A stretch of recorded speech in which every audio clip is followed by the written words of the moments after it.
ګرانو زده کوونکو السلام علیکم ورحمت الله وبرکاتو. په دې هیله چې راته روغ جوړ او خوشحاله وئ. مصطفی حقمل ستاسو سره ستاسو د پښتو ښوونکی.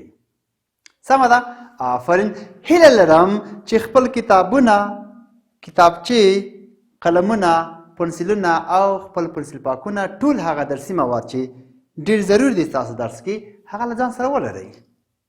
شته دې سره؟ آفرین. خپل کتابونه مو خلاص کړئ، 4 مخ پیدا کړئ پکې. پیدا مو کو. آفرین. څوام درس دی؟ 22. عنوان یې دی کاغذ او ګټې. پیدا کړي مو دي؟ آفرین. ښه زده کوونکو، د کاغذ او ګټې لوست په اړه باندې مو تېر درس کې یو ډول خبرې وکړې چې زموږ تاسو د کاغذ د رامنځته کېدو په اړه باندې پوه شو. یو څه مواد مو ترلاسه کړل چې کاغذ څه ډول رامنځته شو. مخکې چې کاغذ نه و، خلکو له کومو ستونزو سره، یعنې خلک له کومو ستونزو سره لاس و ګرېوان وو. خلک په څومره مشکلاتو کې ګیر وګورئ که نه. دا ټولې خبرې موږ وکړې. سمه ده. اوس به نه وایو چې کاغذ او ګټې. سمه ده. زه به درته یو څو عکسونه وښیم. ګورئ، څو کتابونه خلاص او څو یې تر څنګو پورې منظم ایښودل شوي دي. وینې داسې ته معلومېږي. آفرین. دا به دلته درته ولګوم. سمه ده. دلته ما سره یو بل عکس ډېر ښایسته کتابونه دي پکې.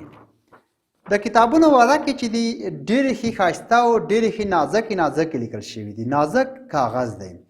او دا پښتۍ چې دی یو ډول ډبل کاغذ دی. ګورئ، کلک کاغذ دی. تاسو ته د کتاب قایې یا پښتۍ چې دی د کتاب له ورقو سره مقایسه کوئ، پرتله یې کوئ. وګورئ چې د هغو کاغذ څومره ډبل دی، دې څومره دی. درته معلومېږي؟ آفرین. دا به هم څنګه کوم، دلته به یې تاسو ته وځړوم. چېرته؟ دلته. صحیح ده. دلته له ما سره یو بل کاغذ هم دی، یو قلم ورسره ورباندې پروت دی. ډېر ښایسته قلم دی او ډېر یو ښه کتاب او کتابچه غوندې کتاب دی. تاسو ورته وګورئ. نو په دې به موږ تاسو ډېر ښه لیکل وکړو. ډېر ښه لیکل به وکړئ. سمه ده. دا به هم تاسو دلته ولګوم. صحیح دی. درته معلومېږي؟ بلکل معلومېږي. ما سره ځینې نور عکسونه هم دي.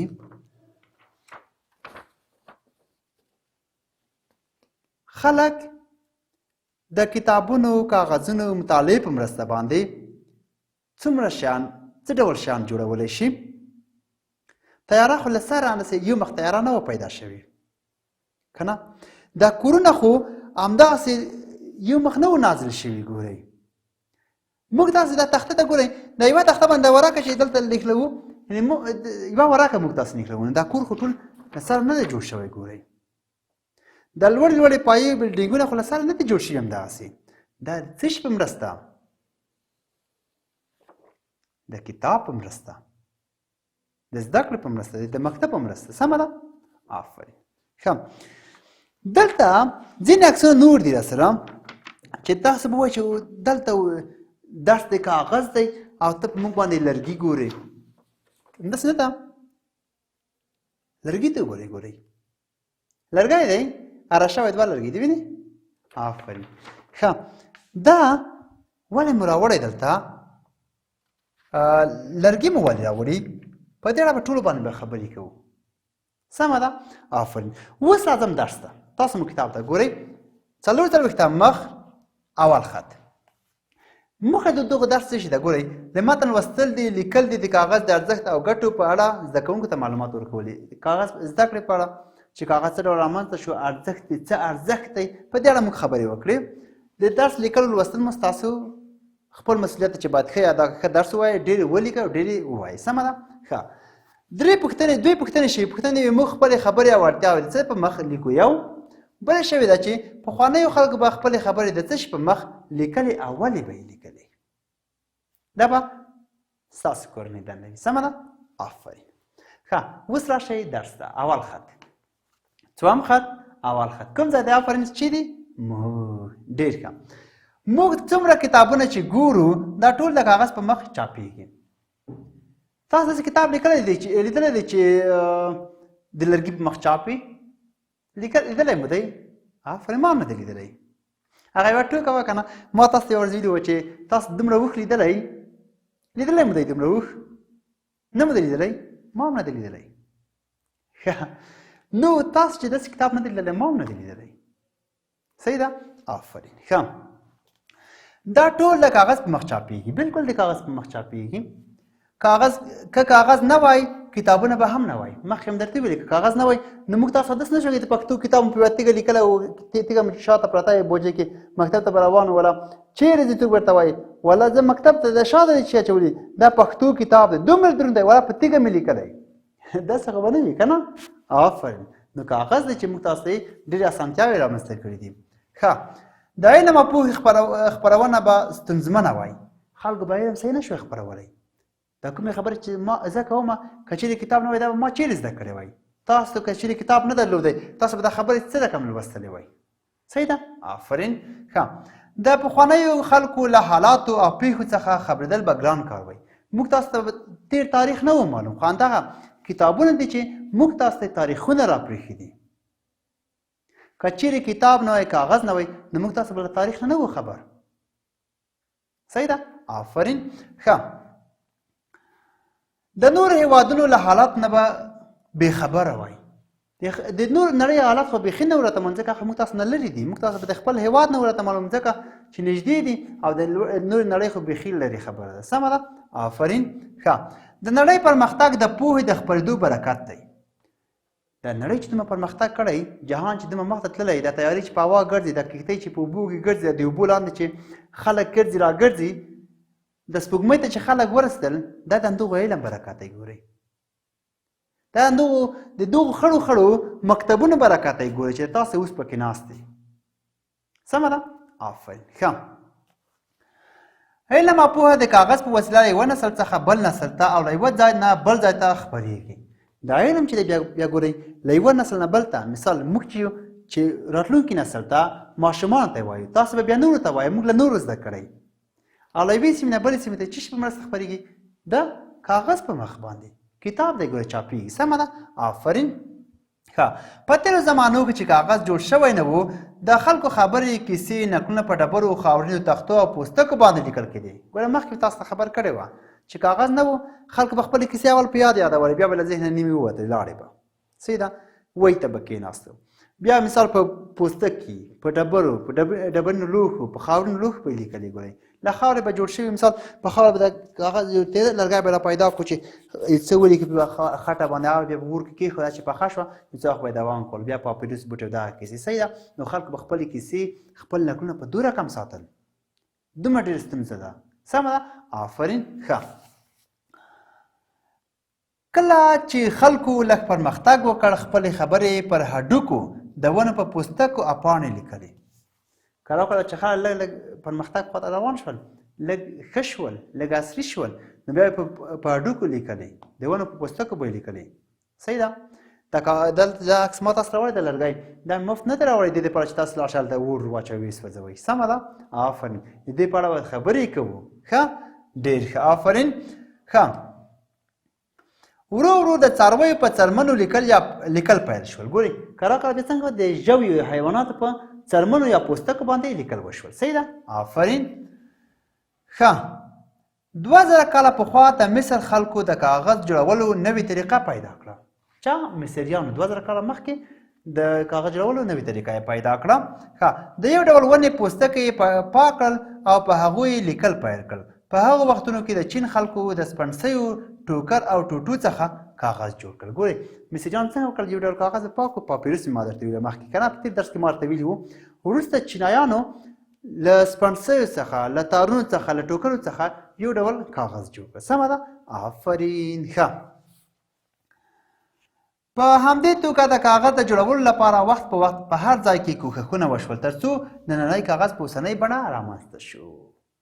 نو خلکو د دې چې نوم واوري چې کاغذ جوړېږي د لیکلو لپاره استفاده کېږي هر چا خپل کوشش کولو. سمه ده؟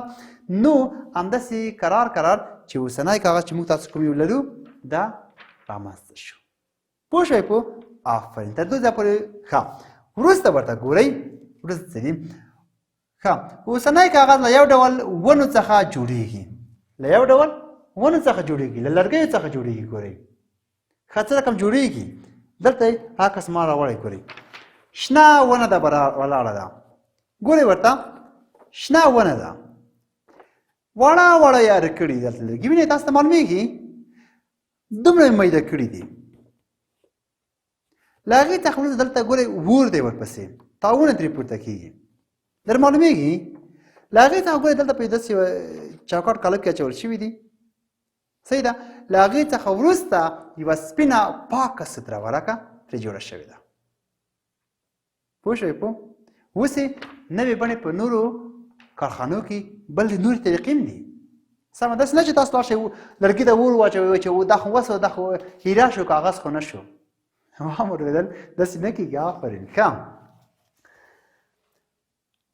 له هغې څخه وروسته ګورئ د لرګیو ټوټې په یوه ډنډ کې اچوي او دا ټوټې چې اسپارتو نومیږي هم ورسره ګډ کړي. ځینې نور توکي هم ورسره اچوي. دا توکي د لرګي ټوټې حلوي او یو ټینګ او بلند شی ورڅخه جوړیږي. پوه شئ په ګورئ داسې نه دي چې یوازې وسوځوه نور د کاغذ شي. تاسو باید یوه غېږ لرګي راوړئ وبه یې سوځوئ تاسو زه کاغذ جوړ کړم کتابچه راته جوړه کړم کتابچه مې ډکه شوې ده. داسې نه ده. ښه تاسو هغه مواد غواړئ نور مواد ور واچوئ خو مګم مواد دا کېدلی شي چې لرګي او نور مواد سره مایع اوبلن مواد ورچول کېږي. سمه ده. آفرین ښه. بیا دا اوبلن د ماشینونو په وسیله نری کوي او د یوه شي پر مخ یې خپروي چې وچ شي. وروسته یې په بېلابېلو اندازو غوڅوي چې کاغذ ورڅخه جوړ شي. پوه شئ پوه. آفرین ښه. له هغې څخه وروسته ورته ګورئ کاغذ یوازې د کتابونو مجلو او ورځپاڼو په چاپولو کې نه کارول کېږي. یوازې دې دپاره نه کارول کېږي چې موږ تاسو کتاب ته جوړ کړو موږ تاسو اخبار ته جوړ کړو موږ تاسو کتابچه ته جوړ کړو موږ تاسو مجله ته جوړ کړو. نه په نورو څه شي کې کارول کېږي. اوس ورته ګورئ څه ورته وایي. بلکې له پیړ او پڼ کاغذ څخه د کتابونو پوښونه تاسو ته ما ویلي وو د کتاب پوښ د کتاب پوښ د کتابونو پوښونه وینئ هغه کلک دي پڼ دي ډبل دي. ښه د اورلګیت پوښ د کله چې ګوګل لګوئ ولګېدو هو د هغو کاغذ چې لږ پیړ دی داسې خو نه دی لکه موږ تاسو دغه ورکه داسې خو نه دی لکه موږ تاسو د کتاب ورکه د کتابچې ورکه که نه. بل چې دی کارتنونه کارتن څومره ډبل دی. ورپسې المارۍ په المارۍ اکثر المارۍ کاغذ ګورئ لګېدلي وي. صحیح ده. بکسونه هم جوړوي. ګورئ چې لږ ډبل وي دونه دا شی جوړېږي. 45 مخ ته راشئ یو خط پات دی. همداراز نوټونه هم له یو ډول کاغذ څخه جوړېږي. ګورئ چې مهم شی دی. پیسې له څه شي جوړېږي؟ له کاغذ نه جوړې دي. ګورئ تاسو داسې لیدلي چې له رابر نه پیسې جوړې شوي وي؟ لیدلي مو دي؟ نه مو لیدلي. آفرین خو ما هم نه دي لیدلي. ښه چې په هغو باندې د ورځني ژوند د اړتیا شیان اخلو او هم یې خرڅوو. همدا پیسې دي چې موږ تاسو خپل ورځنی ژوند ورباندې مخ ته وړو. مثال زه له یو ځای پیسې اخلم بل ځای کې مصرفوم. هغه چې ما نه اخلي هغه بل ځای مصرفوي هغه بل ځای نه بل ځای ته.